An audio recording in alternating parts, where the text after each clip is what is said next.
Halo semuanya, selamat datang di bedah materi kita kali ini.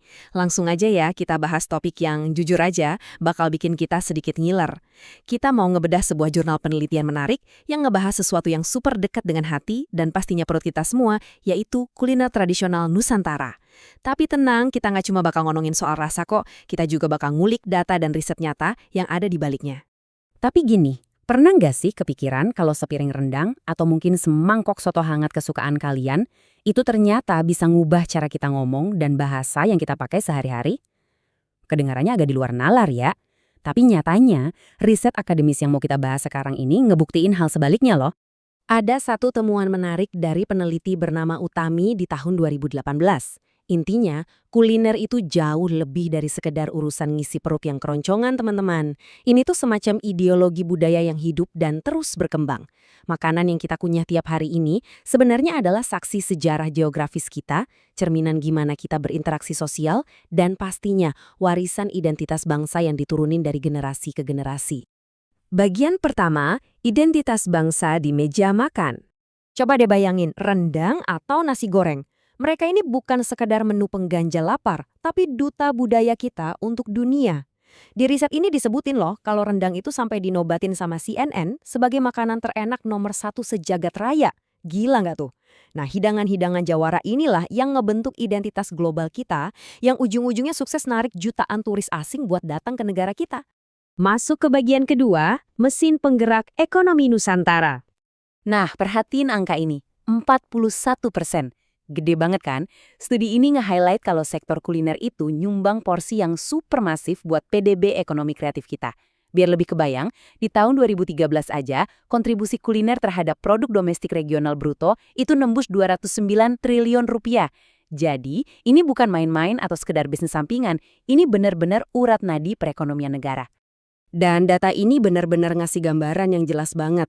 100%, iya, kalian nggak salah dengar. Seluruh responden sepakat penuh kalau kuliner tradisional itu bawa pengaruh besar buat perekonomian Indonesia. Kenapa bisa gitu?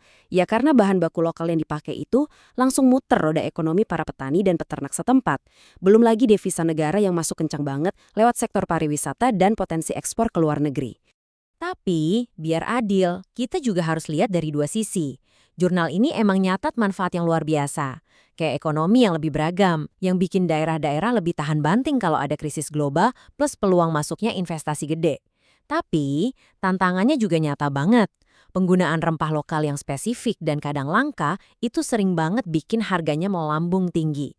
Ditambah lagi, jalur distribusi kita kadang masih terbatas. Jadi lumayan susah buat masarin produk ini secara luas. Oke, lanjut ke bagian ketiga, cita rasa dalam bahasa kita. Angka 72,7% ini menurut saya ngebuktiin sesuatu yang mungkin selama ini luput dari perhatian kita. Bayangin, hampir 3/4 responden nyadar kalau kuliner tradisional Nusantara itu punya peran sentral dalam ngebentuk cara kita ngomong bahasa Indonesia sehari-hari. Istilahnya, bahasa kita itu hidup, bernafas, dan ya, dibentuk dari apa yang kita kunyah. Sekarang coba kita bedah fenomena linguistik yang unik ini. Pernah dengar cemilan namanya cigoli? Penamaan ini tuh perpaduan yang jenius banget antara kata aci dari bahasa Indonesia sama frasa goyang lidah dari bahasa Sunda. Terus ada juga semur jengkol. Tahu nggak sih kata semur itu asalnya diadaptasi dari bahasa Belanda smur, yang artinya direbus? Ini bukti sejarah yang nyata banget gimana bahasa daerah dan bahasa asing bisa melebur cantik di atas piring buat nyiptain kosakata yang kita pakai sekarang. Sekali lagi, riset ini ngasih perspektif yang seimbang. Di satu sisi, campur aduk bahasa ini tuh ibarat ngayain perbendaharaan kata kita. Kalau istilah-istilah tradisional yang unik ini dipakai di restoran elit, hotel, atau bandara, itu bisa ngasih ciri khas yang drastis naikin harga jual dan daya tariknya. Keren kan? Tapi di sisi lain, studi ini juga ngasih semacam lampu kuning. Ada resiko penurunan atau degradasi bahasa Indonesia baku. Peneliti nemuin kalau masyarakat mulai agak abai sama ejaan dan tata bahasa yang benar, gara-gara keseringan pakai istilah kuliner yang terlanjur campur aduk ini. Masuk ke bagian keempat, tantangan di era modern. Nah, ngomongin soal ancaman, kuliner Nusantara kita ini sekarang lagi harus bertarung keras lawan makanan cepat saji alias fast food yang promosinya super agresif. Terus ada juga kendala lain kayak susahnya ngomersialin resep tradisional yang cara masaknya tuh ribet minta ampun, lunturnya penggunaan bahasa baku, dan fokus konsumen modern yang mulai geser. Kalau ini dibiarin gitu aja tanpa pelestarian, wah posisi kuliner warisan kita ini bisa ngalamin degradasi yang lumayan gawat loh ke depannya.